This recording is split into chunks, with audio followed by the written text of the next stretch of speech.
Welcome back, friends, to part 2 of episode 3 of the Swords and Sandals Ask Me Anything. I am, of course, Oliver Joyce, and I did record the earlier question session for this earlier today, but I'm recording and uploading it for the next day, just so we can break it up, so you guys don't go crazy listening to me talk for a solid hour like in the last video.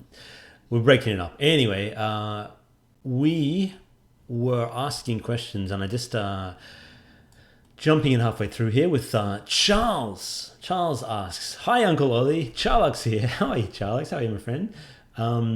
He asks, "Do you have any big spiders there in Australia? And is everything upside down?" Indeed, and my dirty little secret is I've been hanging from the roof. This is how things are normally in Australia, and that's how we're going to continue the video today for the next hour and a half. See, there's my hair is actually flying up like this. There are massive spiders in Australia. Yeah, absolutely. We have huntsmen spiders are everywhere, especially in Sydney where I'm from. It's quite a temperate climate, so we get a lot of rain, and there's a lot of trees and bushland where I live. If you sort of saw the game dev hike video, tons of spiders, and often in my house we'll see these big spiders, and they're not actually dangerous to humans. They'll if they bite you, give you a little itch, but it doesn't, it's not poisonous, but they look scary. They're big brown spiders. They're kind of this big. It depends on that, big as your hand really, sometimes, like big long things, but they are cool. They actually eat a lot of mosquitoes and bugs and things, so I'm not afraid of them, and my wife is, and she's always like, "Can you get the huntsman, out of the bedroom?" And she'll run off, and I just say, keep an eye on it, just so I know that it's there, and I'll go and put a little plastic Tupperware container on it and gently take it outside, because you don't want to kill them, because they are actually, they are good for the insect population, keeping it down, because there's so many mosquitoes and flies and things. But yeah, we got tons of big spiders. The scariest spider we have is, of course, the funnel web, which is dangerous and deadly and no joke. And those things you don't want around. So if you see them, you got to get rid of them. Same with the little redback spiders, which, a tiny little spider with a red thing on its back.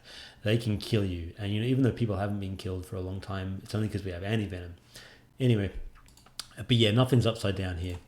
All right, his real questions are, many IT specs and game devs complain in his studies that nowadays games other than those on PCs are dying too fast and not worth making multiplayer. Is there any point to making Swords and Sandals 6 on consoles and Switch? If it's not worth having servers for these kind of devices? I think it's a good question. Like, if I build Swords and Sandals 6, it's going to be a PC game with a port to Switch. So you might as well have the multiplayer. And I get what you mean about how quickly people move on from multiplayer. But I think you can always turn off the multiplayer element for the Switch if you want. It's going to be a single player tournament game anyway, with as far as full campaign mode and quests and things like that. But the idea is that multiplayer would make the game last longer. I want to at least explore it, and then if it's not something that's viable on Switch, we'll just not have the multiplayer for that. But if it is, because Switch has its own internal multiplayer system. I don't even know how much data it uses, but it could be good. I really want to do it because everyone still asks for the multiplayer thing. He says, Swords and Sandals is not that popular a saga compared to other top games, but me as a solo developer will have to put a lot of work into Swords and Sandals 6. This is true. It's not that popular compared to, many games, but it is more popular than a lot of other games. And, the mobile games have had a couple of million downloads, and the Steam versions have had many thousands, over many years. So it's making enough money for me to do this part-time. And so it's popular enough for me to want to improve it and make it better. It could definitely be more popular, and I'm hoping that with a new version that I can put out on the Switch and maybe PlayStation or something, it could finally get into that mainstream where a lot more people know about it. Because a lot of people, you say, Swords and Sandals, they don't know what it is, but it's worth me doing this because I would rather do this than my day job and any other kind of work. I'm a game developer at heart, and I want to tell these stories, and I think who wouldn't, right? It's not going to be free to play. I don't know. I haven't worked out a model for it. Maybe the mobile versions will be free with like virtual currency things to buy. I don't know. Like, I don't love that idea, but this is what a lot of games do. So you got to kind of study the models and work out what's best. The PC version will be, you buy it and that's what it is. I'm trying to focus more on PC games and Switch games and that kind of thing now than the mobile market these days because mobile games are just not as much fun to make. Are metal and super classic and great vocal music going to return to Swords and Sandals 6? And maybe folk music. Yeah, what about a combination of all of it? I'm going to hopefully hire a cool musician to do a really good track for that game. What's the best part in 1v1 fighting games for me? I think for me, the best part is seeing cool enemies, coming out of the portcullis opens and they stomp out. I think that's the kind of thing is seeing a new enemy for the first time. I've always been fascinated. I've always liked wrestling and wrestling games and that kind of thing, and the old WWE, and this the introductions as the flames come up when you hear the heavy metal music. That was a big inspiration for Swords and Sandals, and I think that's my favorite part of fighting games is seeing that enemy for the first time. Final question: what's my personal opinion on the future of professional gaming, esports, League of Legends, and so on? Man, there's no doubt this is already big and it's going to continue being big. It's something that generationally I've missed out on. I'm pretty old now, and nobody from my era really did that sort of thing. But kids that are in their teenage years and they're in their 20s now, are doing this competitively and making a lot of money. There are kids that are making millions of dollars a year on professional gaming, and I think it's only going to get bigger. It's something that I don't know how serious it's ever going to be taken by my generation or above, because they kind of think, what, you're playing games for money and there's people going to arenas to watch these things. Still seems a bit kind of incredulous, but every generation thinks that about what the young kids are doing. People thought computer games were stupid, people thought movies were stupid, that kind of thing. So you should never rule out how big these things actually will be. And in countries like South Korea and Japan and so on, these things are already massive. It's taken a little bit longer to take on in Western countries, but it's a big deal. And I'd love to have a Swords and Sandals esports thing. That'd be awesome. Imagine a big online tournament with everyone cheering, that kind of thing. Thanks for the questions, man. I do appreciate it. Mama Platts, who is another familiar face from Swords and Sandals, Discord and so on. Great to hear from my friend. Hey, Oliver, what's the usual type of character you make when you play these games? Not just Swords and Sandals, but any of these sort of role-playing games. I love making fighters. I always go with the sword and board, basically shield, sword, heavy armor, because I'm kind of like not that myself. So I always try to make something that is, the big tough character, and I've always gravitated towards that. Definitely, it's the most boring, but I kind of like that, just boosting strength and that kind of stuff. My favorite arena champion, people ask me this all the time, and I always change my answer. Probably from the new ones is Ultra Flavius, who is the pro wrestler based on a kind of WWE style, like Ultimate Warrior kind of character. From the old games, man, John the Butcher is always fun. He was the first one. He's got one of the first ones from the games. He's kind of fun. I like the little hat with the ham kind of thing and the pig nose. Thank you, my friend. Mr. Shanks asks, hey, Ollie, been a fan of your work since the beginning. Please never stop doing what you do. Thank you, my friend. Thank you. Thanks, man. It's cool. Good to hear. My question is, how successful has new Sword and Sandals games been in terms of sales? So by that, he means Pirates, Redux, Sword and Sandals 5, and the Classic Collection.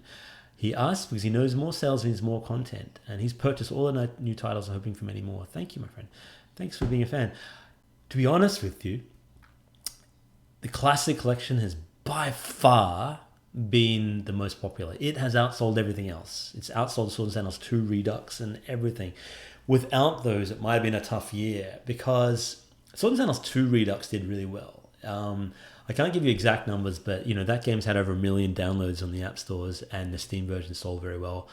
The Classic Collection, of course, isn't available on mobile, but that's sold really, really well on Steam, and that's been great. And it's able to, that's given me confidence that I can keep doing this, even though they're the old ones. I've been able to redo them. On the flip side, Swords and Sandals 5 didn't sell that well. It was disappointing sales wise, and Pirates sold even worse. Pirates was really bad. That hardly sold much at all. Um, no, they still sold. They still had thousands of sales, but compared to the other ones, like maybe 10% of the other ones. It was disappointing, but you know, not every game can be a hit, and I've learnt from what went wrong with those games. And there's some things that didn't work in Pirates, and I understand that it was a bit too open ended for a lot of people. There was no real quest structure, and 5 was also a bit different from what people expected. And I know now, I think I speak for most fans of the series, that people really want another Gladiator game. They want the fighting, and that's what the next one will be. And I'm hoping that is the thing that solidifies Swords and Sandals as a force to be reckoned with again. I want to bring it back to the glory days. Poseidon GG writes, Swords and Sandals is one of my childhood games. Thank you, man. It's always cool to hear people played these games when they're 6 and 7 and 8. It's really cool because I still have so much nostalgia for the games that I played back then. Wonder Boy and Ultima and Super Mario Brothers, and those kind of games are just still so close to my heart, and I still have fond memories. So to be able to have created some memories for you in a positive way like that means a lot. And I say it a lot, but man, it's humbling. Will you publish a new Swords and Sandals game? Yeah, absolutely. I mean, Swords and Sandals Spartacus is coming out at the end of the year. It's technically part of the Swords and Sandals franchise, but it's a very different game. It's a platform action combat role playing game with actually there's no role playing in it, but it has some little Easter eggs from the Swords and Sandals universe in there. But the next true Swords and Sandals game will be 6, which comes out maybe 2 years time. We'll see. Depends how busy my next few years are, which I suspect may be busy. Shadowgun HD writes, why did you call this channel Whiskeybarrel Studios? This is the name of the company now, and I like it. I'm kind of stuck with it now for now. Maybe I'll change it one day. And the reason I kind of it's a bit tough because some people find it hard to spell. Is it whiskey with an EY? Is it 2 words? It's 1 word. Whiskeybarrel Studios. But the reason is back in the day when I was originally making You Are a Knight, which became Swords and Sandals Medieval, and I was working at the old company. This is before the whole everything went bad, and then I left and I started my own thing. My buddy Tony Lowe and I were thinking of teaming up to make this medieval fighting game, You Are a Knight, and we thought, yeah, let's do it. Let's do this, and it'll be kind of cool. And we should think of a name for our little studio, just completely sort of unprofessionally. But then we were having a drink on an old oak barrel, and leaning on this oak barrel, I'm having a glass of whiskey, and I looked down at the barrel and thought, what about Whiskeybarrel? Whiskeybarrel Studios. And Tony went, whatever. Anyway, he didn't end up coming on board the company. I did this by myself. And Whiskeybarrel Studios is my company. Oak Barrel Studios would have been cool. I should have just called it Oak Barrel. It's easier to spell. But Whiskeybarrel Studios, it is for now. But I might change the name of the company in a few years because it is hard to spell. Good question though. King Palmajar writes, cool name. How many bosses in Swords and Sandals 6? There's going to be a lot. There's going to be more than any other Swords and Sandals game. I've said in previous videos 100, but that might be too ambitious. But there will be heaps. Many more and many interesting ones. How is John the Butcher still alive after we killed him in Swords and Sandals 1? It's an interesting question because a lot of people ask why these characters come back. And I explain a little bit in the Tome of Lore. See if we can track it down, what I actually originally wrote for that. Because it's a funny one, right? Scroll down. I urge you guys to check out the Tome of Lore if you're interested in Swords and Sandals and the history and the stuff like that.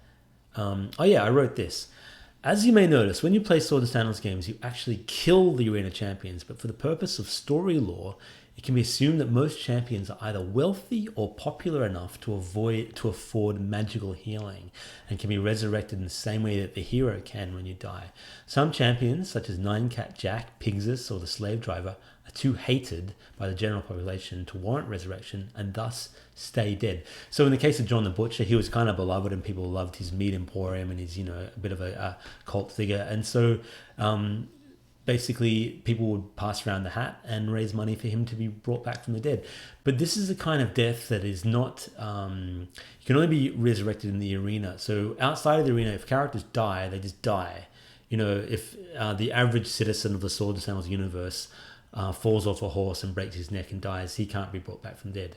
If a king dies of old age, he can't be brought back from the dead. But if the king dies in battle with enough money, and he can be brought back. But I have to work out this because it could be something tied to you have to be within a certain, you know, arena magical stone kind of thing to be brought back. You can't just have every character being brought back from the dead. But that's it. Because otherwise, I mean, if I killed these characters once and never brought them back, it wouldn't be much fun because a lot of them become fan favorites and I want to bring them back for Swords and Sandals 6. Can you customize the armor and swords in Swords and Sandals 6? Yeah, that's the plan. I'd like to be able to have, you know, magical enchantments that make it glow with fire or ice or that kind of thing. Because I'm making the new game in Unity, I think that'll be possible. And can you dual wield? Hopefully, yeah, because dual wielding was fun, man. I loved having a sword in one and an axe in another. And can one of the bosses be named Elite Ninja? That's a cool idea. Maybe we'll bring back the evil ninja, but make her or him. He was a grandson and a granddaughter. There was actually two people with an evil ninja if you look at the Tome of Law, but they'll come back as the elite ninja. Maybe we'll see. Purple Mango asks, when do you think we'll see the first gameplay images from Sword and Sandals? He says 3, but I think he means 6. Not for a while. I still don't have anything for that. It's still up here, but once I start developing it, I'm going to be doing a lot of developer updates and video logs and talk on the Discord. And as soon as I have something up and running, I'll be showing you guys. So it'll be within the first 6 months of next year. The Crazed Hunter, who is probably the best Swords and Sandals player of all time, the most technically gifted, who is completely knows that game so well and is able to beat the game on one life kind of thing. Right, it's not really a question, but what it is, I guess. Did you know that the Emperor Antares is 600% resistant to necromancy damage? I didn't know that. I didn't know that at all. I mean, I put that in the game, but I had no idea. But it makes sense because he's a Lich Lord, so it makes sense he would be pretty much immune from taking damage to undead. Liquid modernity tastes like urine. This is your username. This is brilliant. Okay, I'd love to know what that means. That's my question for you. He writes, or he or she writes, I shouldn't assume it's a he. I love Swords and Sandals so much. Please make another game with a gameplay of Swords and Sandals 2 original, and the physics feels so good. Unfortunately, I've already won the game several times, so there's no new build I can do. Yeah, as I've said earlier in this video and in the last one, Swords and Sandals 6 is coming, my friend, and it will ideally have, you know, the best elements of Swords and Sandals 2 and Swords and Sandals 3 that people liked, you know, the brutality and all the guitars and guns and that kind of stuff from 3, and the cool cartoony stuff from Swords and Sandals 2 and the fast-paced stuff with a new combat engine. So we'll see. But it is coming. Craze Hunter also asks, what's your favorite build in Swords and Sandals? And I answered that before, but it's the sword and board. Shield, sword, into battle. Let's tough it out. Louis Eugenio writes, hey Oliver, I hope you're doing well. Hey Louise, I hope you're doing well. I wanted to tell you that Swords and Sandals Gladiator was a big success in Brazil back in 2007. I remember seeing the game in the first position in many top 10 games on online flash websites. I can safely guarantee you've made a wonderful job of bringing joy and proudness at the same time, madness and rage because of the memorable moments of winning and dying. I wrote this in the last video, I said this, but the fans from Brazil are awesome. You guys, I get probably more mail from Brazil than just about anywhere. And you guys are wonderful. I remember this big one, I think it was it Yoga Buenos? Probably mispronouncing that, but the big games website in Brazil was always there, and that was one of the reasons the game took off, Swords and Sandals 2, and without the people from Brazil, there probably wouldn't be Swords and Sandals. I mean that's probably not, you know, a little bit of an over-exaggeration, but Brazil has been a huge part of it, and I'd love to visit there one day. Brazil, Czech Republic, and Turkey are probably the 3 biggest audiences for the Sandals. Go figure. And Poland as well. Sorry, the 4 biggest. Regardless of that, let me ask you, says Louis, did you have an idea how big the game series would be with time passing, especially in Brazil? No, because back in the day, I kind of made the game in a bubble, and I it wasn't really exposed to it. I didn't really get to interact with fans, and there wasn't really the avenues to do so back then. There wasn't, I didn't have a YouTube channel, and the company didn't really encourage me to go off and, chat with everybody, and I didn't have my name all over the series and so on. So I just missed out on all that. I kind of knew it was big, but it's only in later years I realized how big, and it's so nice to be able to reconnect with a lot of the fans that liked it back in the day. Best regards, your friend and fan, Louise. I'm a fan of you, my friend. Thank you, and I do appreciate it. Flying Luigi asks, when creating Swords and Sandals bosses, what do you take into account when balancing each of them? The little secret here is I don't balance them. I'm terrible. I've really been awful at balancing them. I basically go, I need a strength-based boss, da-da-da stats. I need a quick boss, da-da-da stats. And I kind of go, this is a level 10 boss. They have 10, 20 skill points, bang in some numbers. And I've been really bad at play testing them as well. So often I do that, and bosses are too easy or too hard and so on.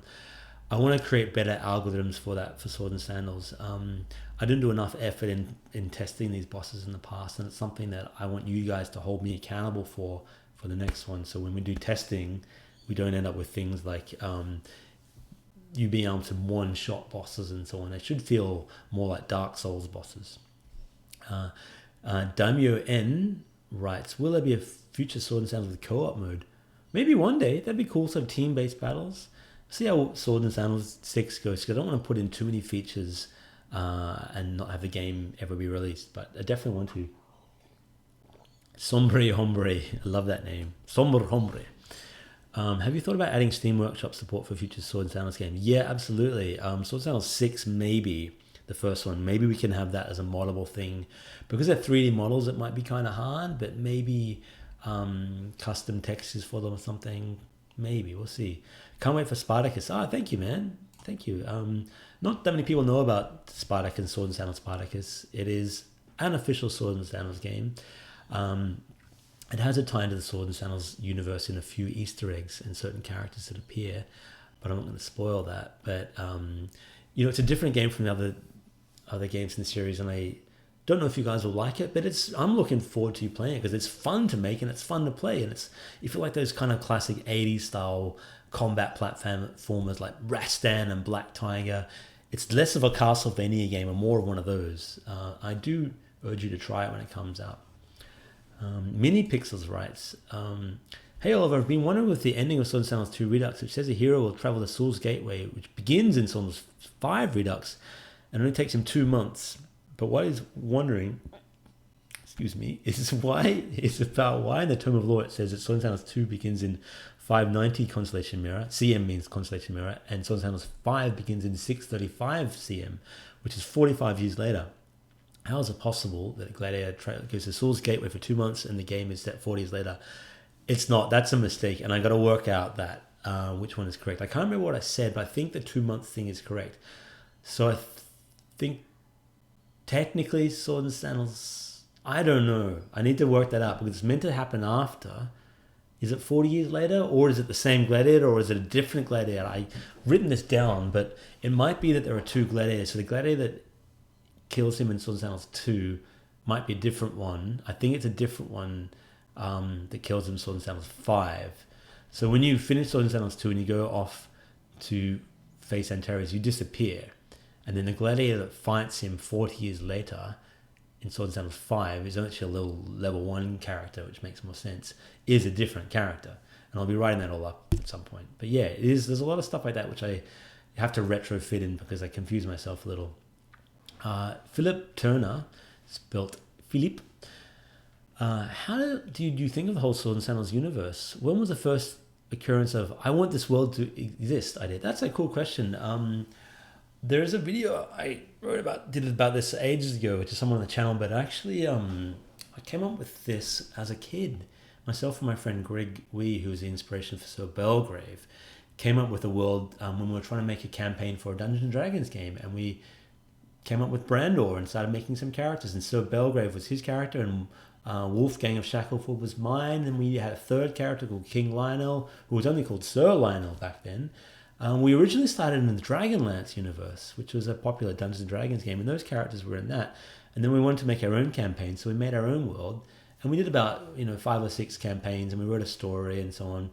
And then Greg was a writer, and he started writing a whole novel about Sword and Sandals, and I was writing my own little arena games in text adventure.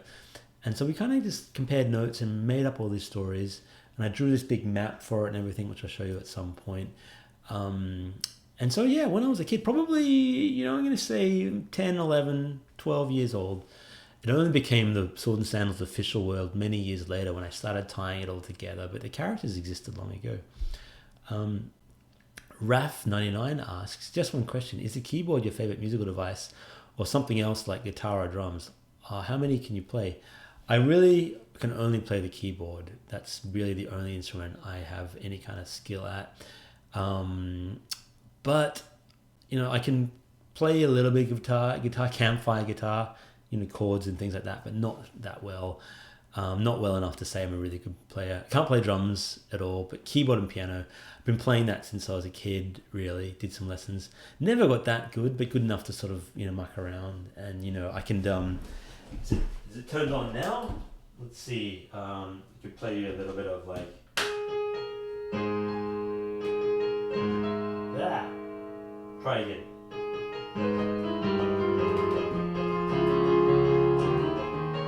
Well, we're out of practice, but we can go.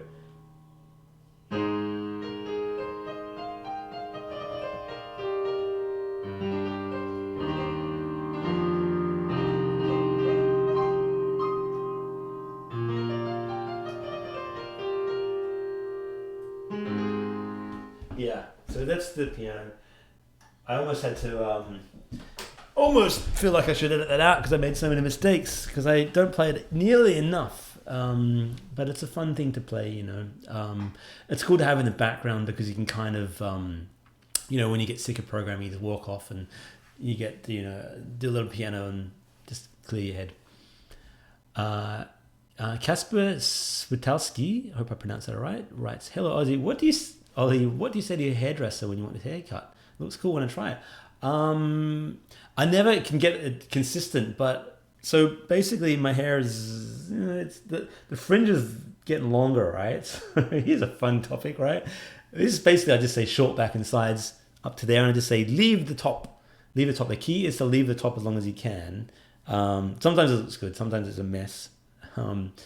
But if they let the fringe grow and they have a few haircuts like that, you can kind of get this sort of, long on top. As soon as they cut the fringe, which they often do, it ruins it. But every now and again, it kind of, I like it right now, but it gets messy. Anyway, yeah, my hair's all over the place. Capitan Hente writes, Yeti project is way easier. Not really a question, but you obviously are a good player of the game if you think it's easy. Kiryu writes, actually sings, you just won the tournament, you just won the tournament, you just won the tournament. It's not one of these without singing, is it? We got to sing in these. They're fun to sing. That's obviously the theme song when you win a tournament in Swords and Sandals at Redux. I'm still embarrassed by my piano playing. That's really terrible. I'll play something else for you later, maybe. That was awful. Zoomsy the Go Animator 2005, you've written some good stuff in this before. I saw how a new project, it was also a remake of the game made in 2012 on Facebook, just appeared and is currently in the 5th alpha stage. Marvel Avengers Alliance Redux. Don't know about that one. I should check that out. Is it a Sword and Sandals remake? By the way, this may be the last question comment. You see a ZTG 2005. Okay, that's an easy nickname to remember. But yeah, I don't know about Marvel Avengers Alliance. I should check it out though, because it seems like it's interesting. I can Google it now while I chat to you guys.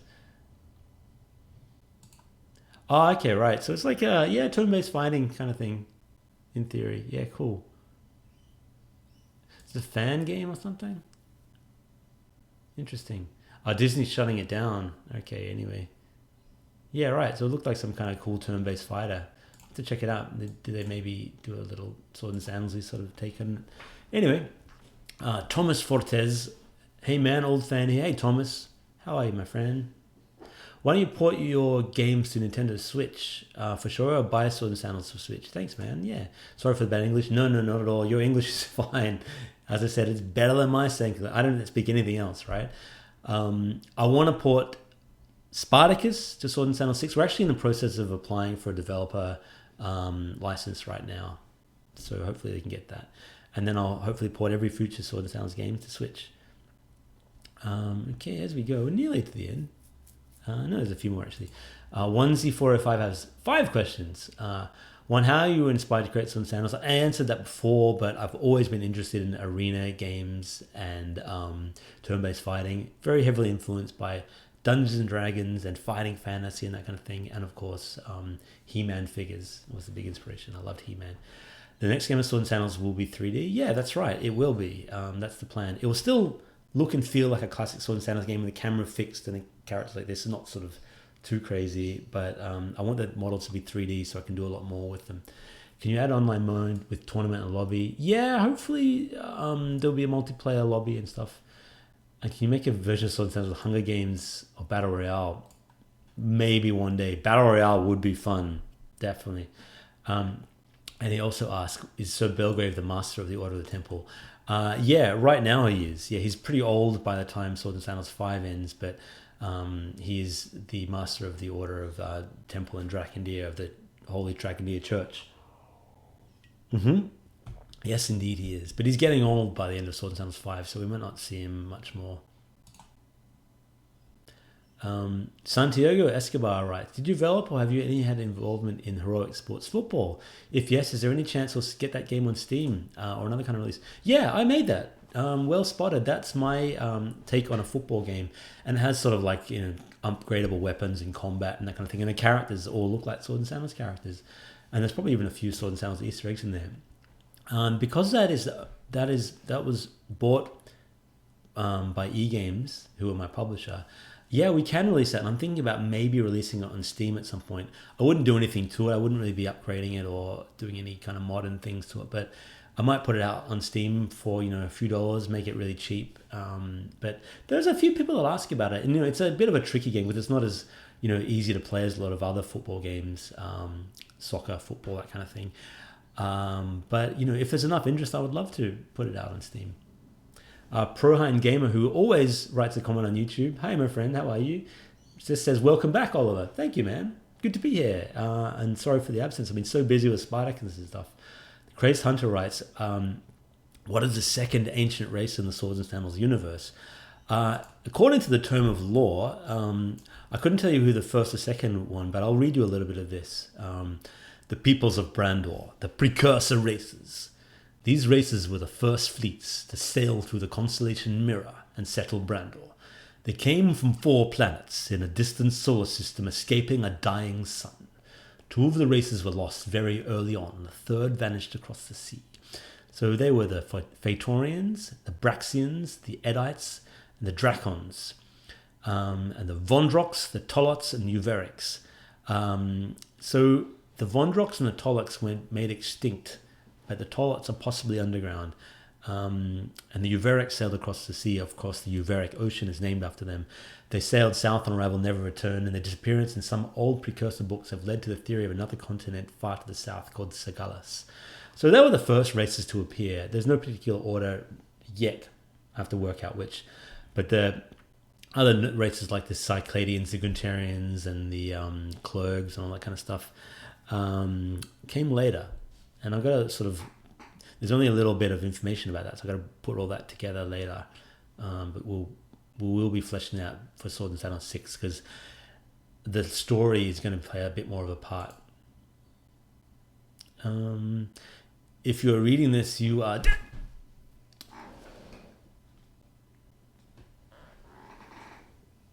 No, I'm not dead, but that's a cool username. Hopefully I'm not dead. If you would choose your top 3 game engines, and what would they be, and what are you planning to, and where are you planning to release your games? The usual Steam, Switch, hopefully, and the mobile store for the next games. But my top 3 game engines would be right now Unity, which I use for Swords and Sandals, of course. Unreal is meant to be really good. I don't use that, but I've heard it's really good.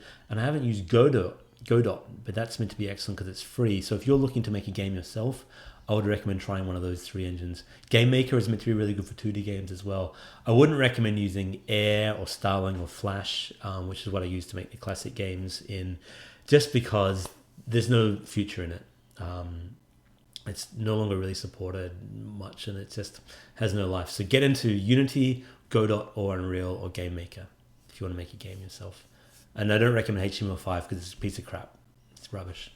I do JavaScript programming in my day job, and I can't stand it. It's just it's a backwards technology. It's not fun for games. Mateus writes, what can you say about the upcoming new Swords and Sandals evil characters? What I can say is in Swords and Sandals 6, the automatons return. They do come back for sure with a big new arena and new tournaments and money for everyone and new powerful new technology. But they are not the villains in this series. The new villain will be someone completely new. It's not Antares. It's not anyone you've met before. It is a face that will be both beautiful and terrible. That's all I will say. But you're going to be excited, I think. This is a cool, exciting new villain. And it's a villain that comes through the constellation Mirror. That's all I can say right now. KOTOR HDTV channel writes, hello, Oliver. Hello there, KOTOR, Knights of the Old Republic. Yeah. What is the game project that has made you most proud? You know what? 2. Sword and Sandals 2, the original, because it was just the perfect game. I feel like that I got it so right in terms of the gameplay loop and just the playability and the fun factor. That was, looking back, I've never been able to recreate it. It was the perfect storm, and every game since has just had some kind of weird issues and too ambitious or wasn't as much fun or whatever. The other one I'm most proud of right now is Spartacus. It's if you told me even a year ago that you would make a Rashdan Starga, Black Tiger style arcade game that would look like a game from my childhood, I go, wow, look at this. And it's fun and it feels like an arcade game. And I'm really proud of it as my first proper game in Unity. And I'm super proud of how it turned out, how it looks. It's the first game that I really want to show people and go, hey, I'm a game developer and I made this. Because, Sword and Sandals, as much as I love, they look, pretty dated and kind of silly. I know the fans love it and I love it and they're fun to play, but, they don't look super professional. So Koto also asked, do you have any regrets of not showing some of the things in the past and want to add them in future releases? Like, for example, planned a certain storyline but decided to cut it due to some constraints, personal, financial. What is my opinion on trial error in general? Yeah, there's always regrets. There's always things you have to cut out of games. Pirates, I wanted to add quests and I had to cut them because of timelines. Swords and Sandals 5, I wish I'd cut the arena combat and just had more dungeons and better combat. Swords and Sandals 4, I wish it was less buggy. Swords and Sandals 2 Redux, I wish it was as fast-paced as Swords and Sandals 2 and less buggy. Trial and error is basically how I make my games. It's a lot of game development is that you don't know what's going to be fun. You think it in your mind and it's going to be this and it ends up being something else. So it's the nature of game development. Spartacus is probably the first game that I've made that has been how I thought it was going to be. Because it's a platform game, there's not that much in the way of variables. Sword and Sandals 6, when I start working on it, it's going to be an interesting one because I really I want to plan that one a bit more. And there's going to be prototyping and so on. But, it's the make or break game. That's it. If it doesn't do well, maybe I'll take a break from Sword and Sandals for a long time. If it does well, man, maybe this is it. Maybe this is the one that takes Sword and Sandals into the big time. We'll see. Junaid Mia. Junaid. How are you, my friend? From Bangladesh. One of the great fans of Sword and Sandals and always up for a chat on Discord. He's a lovely guy. I want to give him a big shout out because he's been a wonderful fan and supporter of the series. Not really a gaming related question, but how are you? I'm well. How are you, my friend? How's Bangladesh? I would always love to go there. I've seen some amazing documentary stuff about Bangladesh and the beautiful wetlands and the jungles and the tigers and that kind of thing. I always wanted to go there, and maybe one day. I missed out. Bangladesh and India is just two countries that have fascinated me for a long time. And of course, being Australian and cricket and so on, there's a connection with Bangladesh. How am I? How is my family and friends? Hope everyone is well. Everyone's great. As you get older, you get less time to see your family. I mean, not your family, your friends. You see your family a lot, hopefully. But, family becomes so important. And with a young son, Isaac, who's nearly 2, can you believe that? My wife and I, we're a close little family, and we spend most of our time, weekends together, and don't get to see other friends as much. But every now and again, I try to go out with them and catch up. And my advice to anyone who's young and go traveling, explore, make friends, and go out as much as you can, because as you get older and have a family, it gets a little harder to do that. And also just things change, and I might have said this in a previous video, but if you're alone right now and you don't have that many friends, stuff will change. Stuff always changes. I was single for many years, and I had some girlfriends and then no girlfriends, and then single, and I had lots of friends and then few friends, and I traveled, and I was in between jobs, and life changed. The only constant is change. You know what I mean? You'll be amazed at how just when you think you've got everything figured out, it all changes. But yeah, man, in general, life is good. I can't complain. You're healthy and happy, and I hope you are. And that's for everybody that's watching this. I hope you guys are well, and I wish you luck and good fortune and success in your life. And if you're doing it tough, I hope things get better for you. And if you're doing it well, appreciate it, because life comes at you fast, as they say. M-Stick Master Luke. I've got a few questions. Oh, we got a lot of questions. I'm going to try and smash through these, because this video is getting a little long. Will you create Swords and Sandals merchandise? Yeah, I answered it in the first part, but I do plan on doing it at some point in the future. Will Swords and Sandals 6 be mod friendly? Again, I mentioned that maybe in this video. Maybe. It's a bit hard because it's 3D models, but it would be cool to have some custom textures and so on. And which code type or format will Swords and Sandals 6 be made? It'll be made with Unity using C#. It's just the sort of most popular game engine out there, and I'm learning it pretty well now. Spartacus was made in Unity, so I'm going to continue what I've learned from that. What language do you speak? Disappointingly, only English, and even then, not that well, it seems like sometimes. As I mentioned, I'm always very impressed by anyone that speaks more than one language, because in Australia growing up, we just, we're our own little isolated island, and it's very multicultural. So we have people from all cultures that come here and live here. People from, Greek backgrounds and Chinese backgrounds, all sorts of Asian people, and Indians and Europeans, and, it's a really big melting pot. And a lot of people do speak other languages, but the people that came here from, England and Ireland, Scotland and so on, we only speak English, sadly. What do you most regret in one or more of my Swords and Sandals games? I kind of answered that before, but the biggest regret is Swords and Sandals 4 didn't turn out very well, Swords and Sandals 5 didn't turn out very well, and Pirates didn't turn out that well.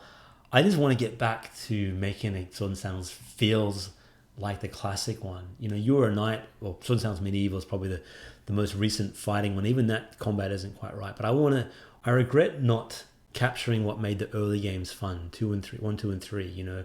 I want to get back to that joy, and I've kind of gone down the other path a little too much and made them too serious, and I want to get back to that.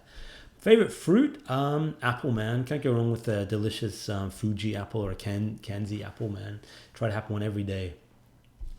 Also love mango, man. A bit of mango and some ice cream if you're, on a tropical island or something. How good would that be? Will you create your own website? If yes, do you want to post that? I've got a website, Whiskeybarrel Studios, but I kind of ignore it so much that probably not. It's too hard. I feel like I want to have a proper wiki for this, for all the Tome of Lore and stuff, and that will be the main thing I want to put together, either on my website or something else, but it's been neglected for too long. The Sword and Sandals Discord code, I'll put the Discord link below for you guys. What do you love and hate most about Australia and New Zealand? I'm actually half Kiwi. My mum's from New Zealand, so I spent a lot of time there when I was young, and been back a few times. And New Zealand holds a very special place in my heart, and I love most about New Zealand is the people I feel like are a little bit friendlier than Australians, weirdly enough. generalization, of course, but there's something kind of a little sweeter about them, and they're, you know, I don't know, it could just be a weird bias as a traveler, but I also love the crazy beautiful landscape. If you've ever seen Lord of the Rings, it is New Zealand. You know, that is one to one. That's what it looks like, you know, without the, you know, Nazgul and orcs and things. But what do I hate about Australia? What I love about Australia is it is also spectacular and unique, and we have this crazy, amazing bushland and landscape unlike anything else. And in general, we have it good. You know, Australia has a very high quality of life. It's a very expensive country to live in. And I hate that. It's very expensive for most young people can't afford to buy a house. The cities are getting more crowded, and we do whinge a lot. But compared to the rest of the world, we have it pretty good. What I hate most about Australia is that it's becoming more and more bigoted and racist and right wing. You know, climate change denial. Our political parties have just become very much focused on coal and, you know, just denying people's rights. We're becoming a lot like, you know, Donald Trump's America, and, you know, we're something I want to avoid. I'm not a fan of that, you know, so I don't like the way it's going, and hopefully the young people can change that, you know, become more progressive. If you were to join the Australian Army, which of the three fields would you enlist? Land, air, or sea? Probably have to be land, because I don't think I'm cut out for the ocean. It's really hard. Like sea stuff, you got a lot of swimming, and the Air Force would be really clever to be in the Air Force. I'm not sure I'm up to it. I'd just be an infantry grunt. I like going on long hikes, so I'd probably be fine with that. Although I'm too old for that now. Favorite cartoon from the 90s, early to mid 2000s. Didn't really watch that many cartoons by then, because I was sort of a late teenager by then. But if I had to mention one, it would be the New Adventures of He-Man, which was done in the early 2000s. Huge fan of He-Man and Masters of the Universe, and the series they did then was awesome. They just nailed it. If you've ever never seen it, it's much better than the 80s He-Man cartoons. Where do I stand on immigration and globalism? This is, you know, controversial, but, you know, like everyone has their own opinions of it, and if your opinion may differ to mine, but it's a loaded question. I'm all for, I think, you know, Australia was built on the back of immigrants, so I think we should be a little less heartless with the people that come here and want to make a go of it.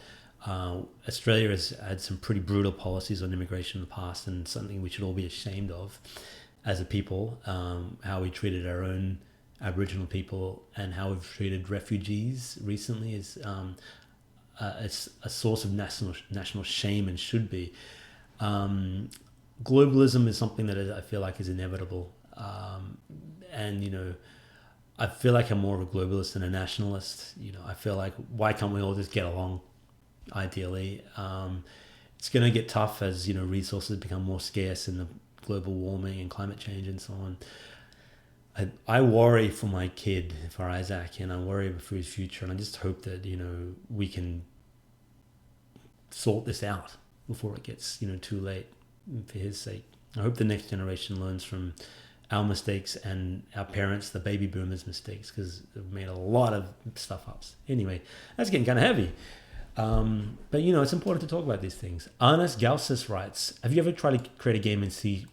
No, I never have. And it's one of those languages that's been around forever, but I never learnt it. One day, maybe.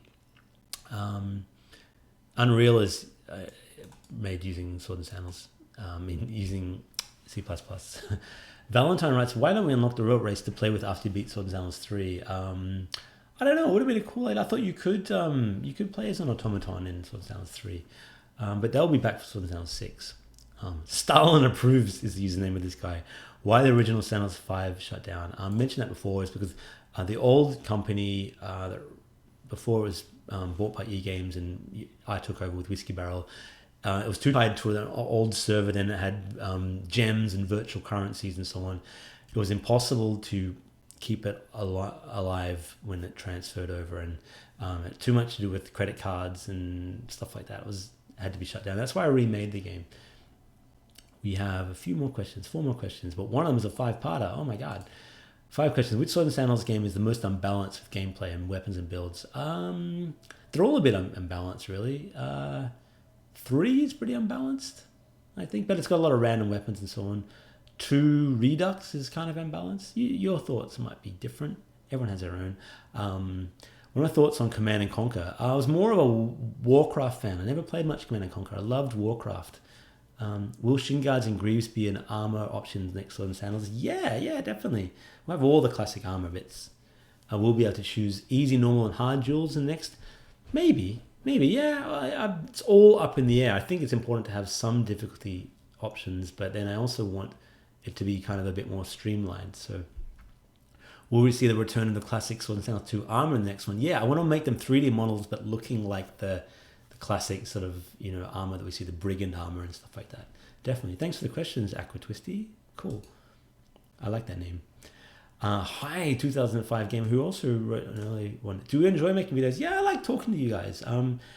I realize that these videos are kind of unprofessional and the sound quality is not that great and they feel a bit rushed. They're not as polished and edited as the other ones, but I do enjoy making videos as a source of communicating with fans of the series, and just, making game videos and stuff like that. I don't do them as much as I used to because working on the games is much more time consuming, but I want to keep this channel going for many years and slowly build up fans. There's 2,000 subscribers is not that many, and most of the videos, to be honest, only get a couple hundred views or less.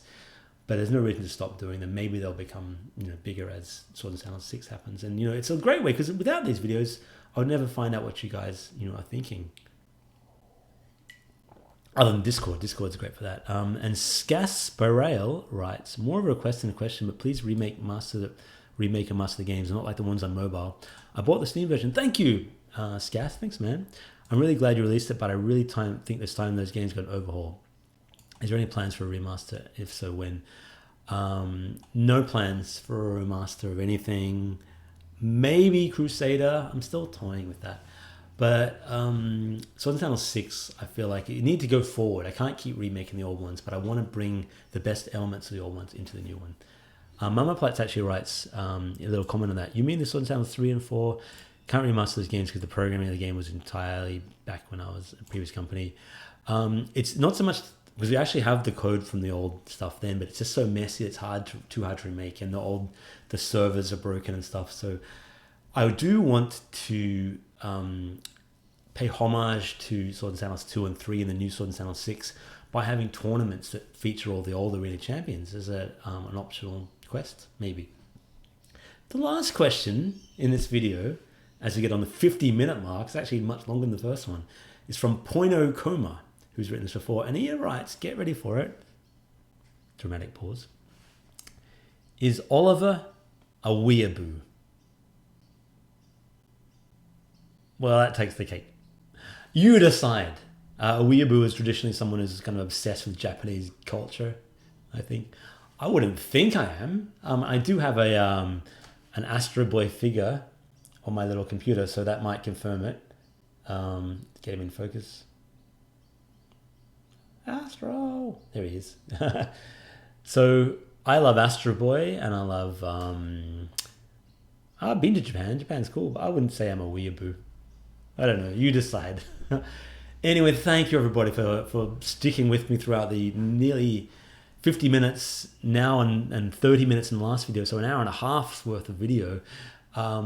Great questions today, and I was really pleased there were so many interesting and varied questions from everybody. And thanks again for just being fans of Swords and Sandals and for supporting me on Patreon and on Discord and on buying the games and then just writing emails. It means a lot. And on the long days that I am spending programming these games, it's nice to not feel alone, because it can be a lonely existence sometimes making a game.